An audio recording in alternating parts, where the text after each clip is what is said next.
I am at a very tired-looking Limehouse station. I'm taking the C2C east to Dagenham Dock.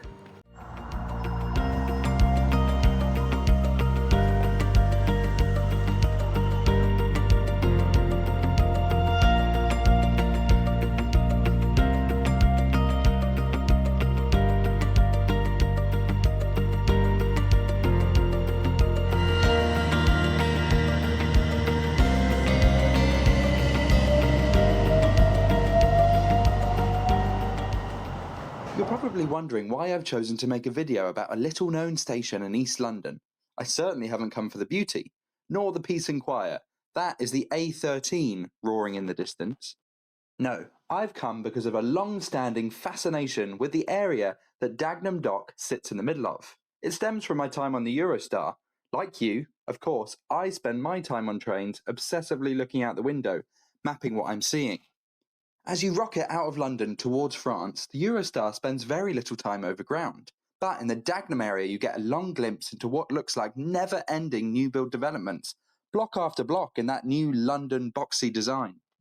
Close to the Thames, in the east, it sits halfway between Canary Wharf and the Dartford Crossing. Not your usual London commuter station. Firstly, no housing, with the closest terrace house being a good walk away. It's completely surrounded by industry and, as of late, demolished brownfield housing developments. Hardly making an appearance on the tube map, on the edge squeezed between the District and C2C lines. It's served by that C2C on the Grays branch, an unusually short 17-mile line only serving 8 stations. If you ride, before you know it, you've already reached the end. The branch takes 36 minutes in its entirety and follows the route of the Thames.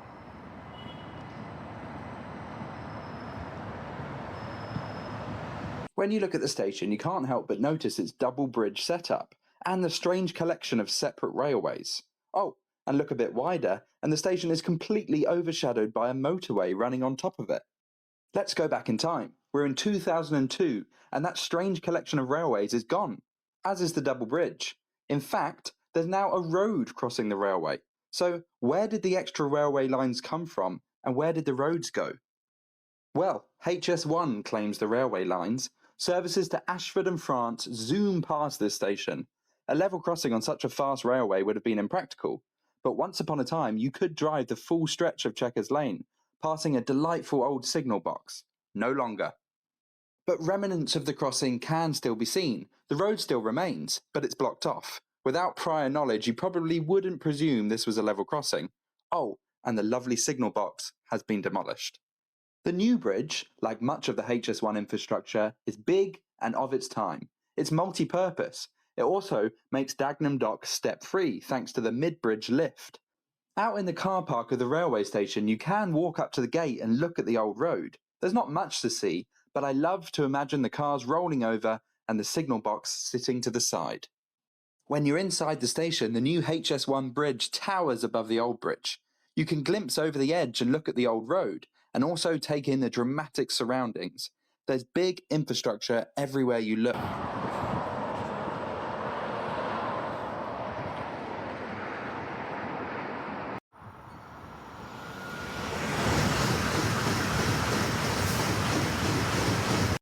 I dug through the internet and found some old photos. I'm very curious about this 139 bus. The current 139 doesn't go anywhere near East London, let alone Dagenham. If you have any idea what happened, please let me know in the comments. But that London bus is to Ilford. Also, noticing the front windows have openings. A nice touch. Back to that HS1 bridge. I've taken the steps up and I'm walking towards South Chequers Lane. It's noisy. The developments mostly seem to be popping up on the north side of HS1. Over on the south side, it still feels very industrial. The old road on this side is more obviously cut off. The road runs towards the railway, then has some hostile barriers blocking cars, and then it just stops. Looking the other way, the road is so straight and industrial, with a highway overhead, it feels like you're in America. On this side, the construction of HS1 completely bulldozed a business. I would love to go back in time and get a feel for the area when it had a crossing.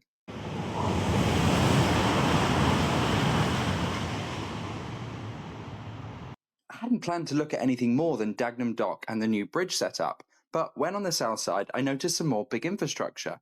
There's a bus loop and termination point.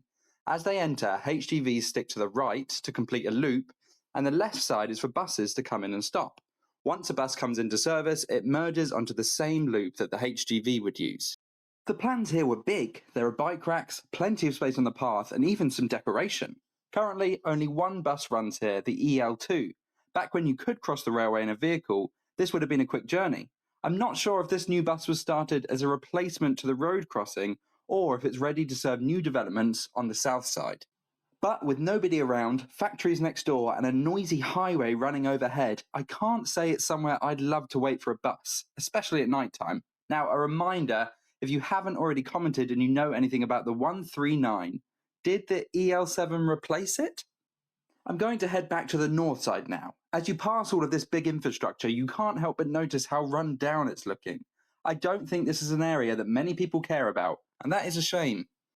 A trip for an enthusiast wouldn't be fit without finding the best spot to watch a Eurostar pass. On the bridge, directly above the HS1 line, there aren't actually many spots where you can see. I'm fairly tall, so I could peer over, but most couldn't.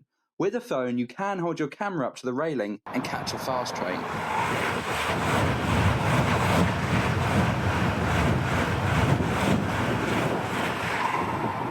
But you can't see that with your own eyes. Right in the middle of the bridge, there is this little gap that you can look through. From up here, this is probably the best view, even though it does feel like you're in prison.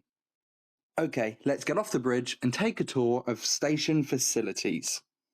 There's a small car park. It's paid parking and I doubt it gets much use. The station does have a proper station building. That's where you enter. On the outside, there's a machine for parking, and then on the inside, you can buy your train tickets. Looks like the station may be manned occasionally, but it wasn't when I visited. The gates were open, and even if they were closed, you could get in without a gate using the HS1 bridge on the other platform.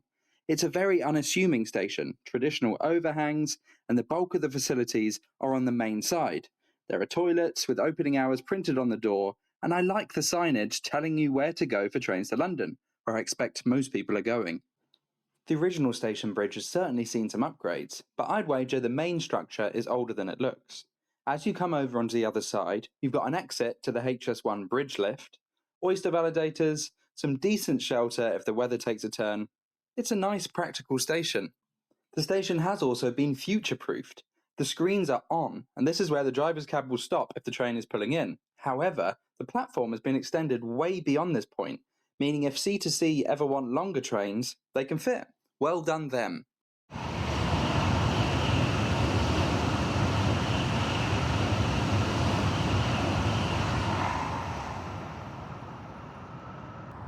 I gotta say, commuting from a railway station with Eurostar trains running next door would never get boring.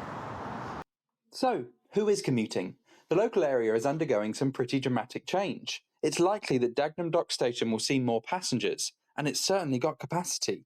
Statistics show the station's slow and steady climb in numbers since the 80s. As for annual entries and exits, the number sits at 400,000. Let's compare that to the next station along the line, Rainham. This station sees 1 million more passengers per year. Granted, Dagenham Dock doesn't currently sit near much residential, with houses to the north being closer to the district line. However, it's not like Rainham is particularly populated either.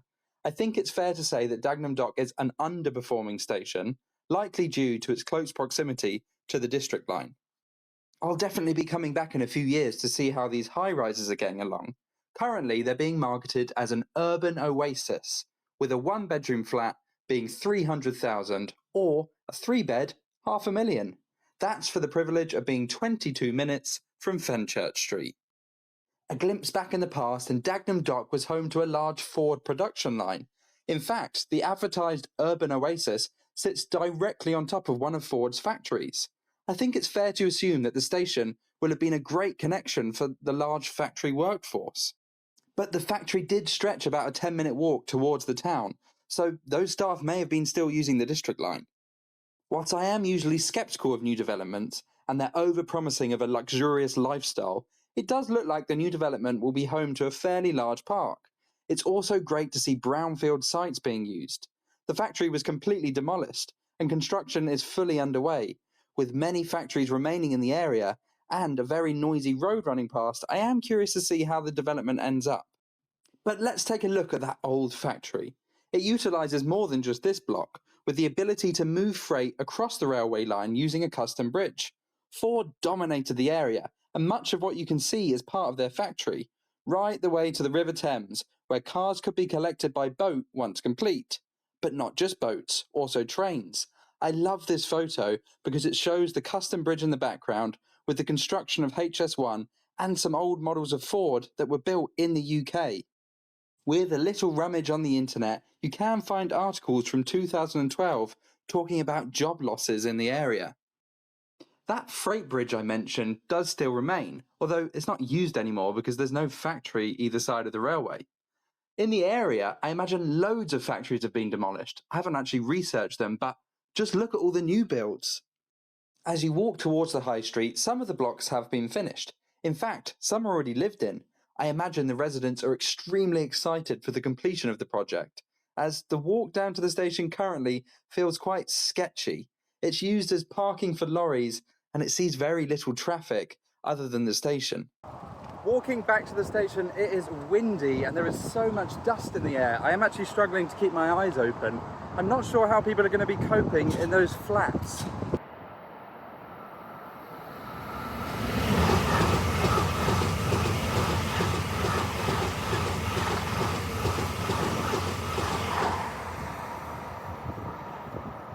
Actually, if you want to find some peace and quiet at Dagenham Dock, the best place is to come under the road, because I can't really hear the cars under here. And you would also get a great view of the Eurostars coming past. Despite all this new stuff I've been talking about, the station itself is very traditional. In fact, it hasn't really changed in all the research that I've done. What's fascinating is the addition of the ginormous bridge travelling over the platforms, the new next door neighbour, Eurostar. I mean, stand up on the railway bridge and you are surrounded by big infrastructure. There are big roads, there's big power lines, there's new bridges, there's wind turbines.